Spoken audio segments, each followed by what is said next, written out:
સ્વાગત છે મિત્રો આપ સૌનું ભક્તિ સંધ્યા ચેનલમાં।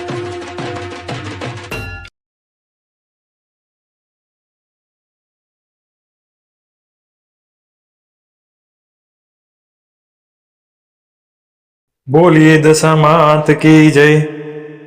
સુવર્ણપુર નગરીમાં અભયસેન નામે ઘણો જ ગર્વિશ રાજા રાજ કરતો હતો। નગરની સમૃદ્ધિનો પાર નહીં।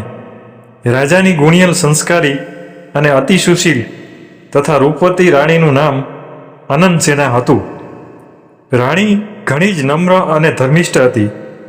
ઘણીવાર રાજાને અહંકાર ન કરવા સમજાવતી, પણ રાજાએ કદી વાત સાંભળતો નહીં। એક દિવસની વાત છે। રાજમહેલના ઝરૂખે બેઠેલી રાણી નદીના કિનારે સ્ત્રીઓને વ્રત કરતી જોઈ। તેથી રાણીએ તરત જ દાસીને આજ્ઞા આપી કે નદી કિનારે તે સ્ત્રીઓ ટોળે મળીને શું કરે છે, ક્યાં દેવીની પૂજા કરે છે તે જાણીને લાવો। દાસી તો દોડતી દોડતી સ્ત્રીઓ પાસે ગઈ અને પૂછવા લાગી કે તમે આ શું કરો છો? ત્યારે એક સ્ત્રીએ જવાબ આપતા કહ્યું કે અમે મા દશામાનું વ્રત કરીએ છીએ। આ વ્રતની વિધિ એવી છે કે સૂતરના 10 તાર લઈ 10 ગાંઠ વાળવાની, ગાંઠે ગાંઠે કંકુના ચાંદલા કરવાના, ત્યારબાદ ક્યારે વ્રત કરવાનું, કેવી રીતે કરવાનું, સર્વે વિગતવાર વ્રતની માહિતી આપી દાસીએ મહેલમાં આવી અને રાણીને બધી વાત કરી। ધાર્મિક સ્વભાવની રાણીને પણ આ વ્રત કરવાની ઈચ્છા થઈ અને મનથી વ્રત કરવાનું નક્કી કર્યું। તેણે રાજાને આ વાત જણાવી તો અહંકારી રાજાએ ના પાડી દીધી કે આ વ્રત તો ગરીબ લોકો માટે છે, મારે તો ઘણી સાહેબી છે, ધન દોલત, નોકર ચાકર, બાગ બગીચા, રાજપાટ બધું જ છે, તો પછી આ વ્રત કરવાની જરૂર શું છે? રાજાના આવા અભિમાનભર્યા વચન સાંભળી રાણીનું તો દિલ દુભાયું। એ જાણતી હતી કે ગમે તેવી સમજાવટ કરવા છતાં અભિમાની રાજા એકનો બે થશે નહીં। રાજાએ અહંકાર, ગર્વ અને અભિમાનમાં ચકચૂર થઈને દશામાના વ્રતનું અપમાન કર્યું। તેથી દશામાના ક્રોધનો કોઈ પાર રહ્યો નહીં। બીજે જ દિવસે પડોશી રાજા લશ્કર સાથે ચડી આવ્યો અને આવા અણધાર્યા હુમલાથી રાજા અભયસિંહ ગભરાયો અને જીવ બચાવવા માટે રાણી અને બંને કુંવરોને લઈને જંગલના રસ્તે ભાગી ગયો। રાણી અનંગસેન મનમાં સમજે છે કે પોતાના પતિએ કરેલ દશામાના વ્રતના અપમાનથી આજે આપણી આ દશા થઈ છે। ઘોર જંગલમાં રાજા રાણી ચાલ્યા જાય છે। દુઃખ થાકનો પાર નથી, કુંવર તરસ્યા છે અને એટલામાં એક વાવ આવે છે। રાજા પાણી લેવા માટે વાવમાં ઉતર્યો તો દશામાએ અદૃશ્ય રહીને બંને કુંવરોને ખેંચી લીધા। કુંવરોને અદૃશ્ય થઈ ગયેલા જોઈ રાજા રાણી વિલાપ કરવા લાગ્યા। રાજા પણ મનમાં સમજી ગયો કે નક્કી આ દશામાનો કોપ જ છે। એ રાણીને આશ્વાસન આપતા સમજાવે છે કે જેણે આપ્યા એણે લઈ લીધા, હવે એ જ આપણને પાછા આપશે। રુદન કરતી રાણીને સમજાવતો રાજા આગળ ચાલ્યો અને હવે થાકના લીધે બંનેથી ચલાતું પણ નથી। રસ્તામાં એક વાડી આવે છે। રાજાને થયું કે હાસ, બે ઘડી વિસામો તો મળશે, પણ રાજાએ વાડીમાં જેવો પગ મૂક્યા તો ખીલેલા ફૂલો કરમાઈ ગયા। વાડીનો માળી પણ વિચાર કરવા લાગ્યો કે નક્કી આ માણસ પાપી પગલાનો છે। તેથી માળી લાકડી લઈને રાજા રાણીને મારવા દોડ્યો। રાજા રાણી ત્યાંથી માંડ માંડ બચીને ભાગ્યા અને જીવનથી હતાશ થઈ ભિખારી જેવી હાલતમાં બંને એક નગરમાં આવી પહોંચ્યા। એ નગર રાજાની બહેનનું હતું। રાજાને આશા હતી કે બહેન જરૂર આશરો આપશે। એણે પાદરેથી પોતાની બહેનને સંદેશો મોકલ્યો કે તેનો ભાઈ આવ્યો છે।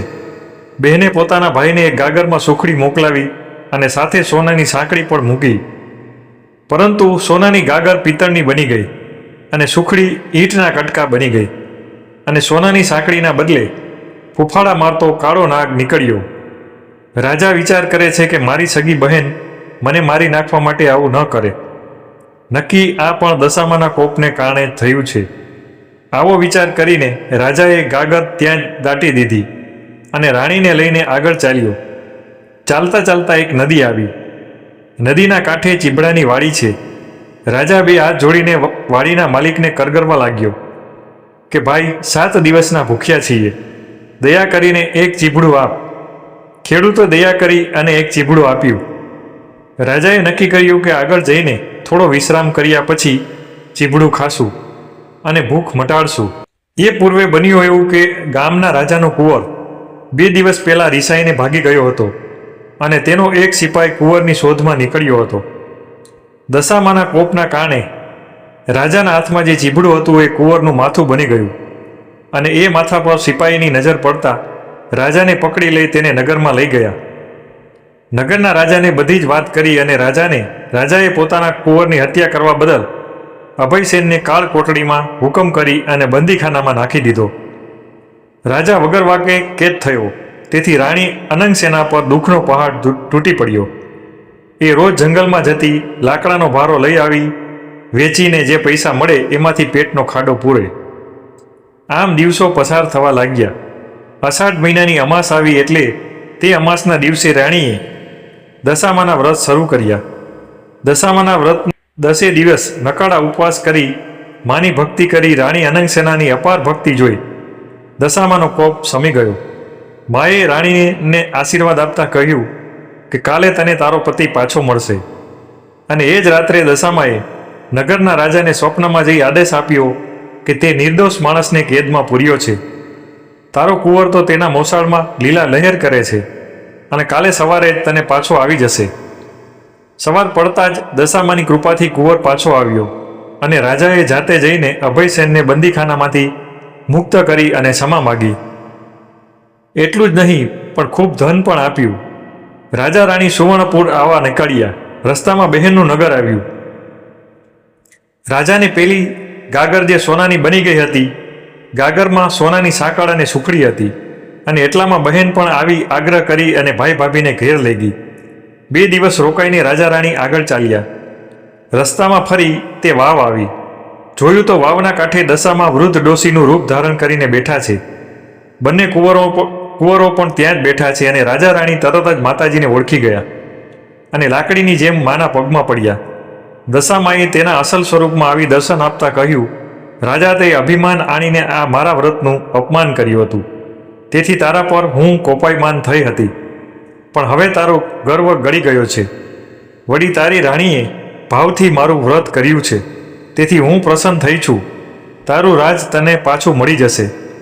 માં કરતો કરતો રાજા અભયસેન દશામાના પગમાં આળોટીને બોલ્યો કે માં, હે દયાળી, કળિયુગમાં તમારી કસોટીમાંથી કોઈ પાર ઉતરી શકશે નહીં, માટે આવો માં, આવો કોપ કદી કરશો નહીં. દશામાં મીઠા સ્વરમાં બોલ્યા કે તારી વાત કબૂલ કરું છું. કળિયુગમાં જે કોઈ મારી કથા સાંભળશે કે સંભળાવશે તેની દશા સદાય સારી રહેશે. અને આમ કહી દશામાં અદૃશ્ય થઈ ગયા. રાજા રાણી બંને કુંવરો સાથે પોતાના રાજ્યમાં આવ્યા અને અભયસેનના સેનાપતિ પડોશી રાજાને હરાવીને રાજ પાછું મેળવ્યું અને રાજા રાણી ફરીથી આનંદપૂર્વક દિવસો પસાર કરવા લાગ્યા. અને હવે તો રાજા અને રાણી બંને આ દશામાનું વ્રત કરે છે, દશામાની સેવા પૂજા કરે છે. હે દશામાં, તમે જેવા રાજા રાણીને ફળ્યા એવું જ તમારું આ વ્રત કરનાર, વાર્તા સાંભળનાર, કથા વાંચનાર અને સાંભળનાર અને આ વિડીયો જોનાર સાંભળનાર સર્વે કોઈને ફળજો. બોલીએ દશા માત કી જય.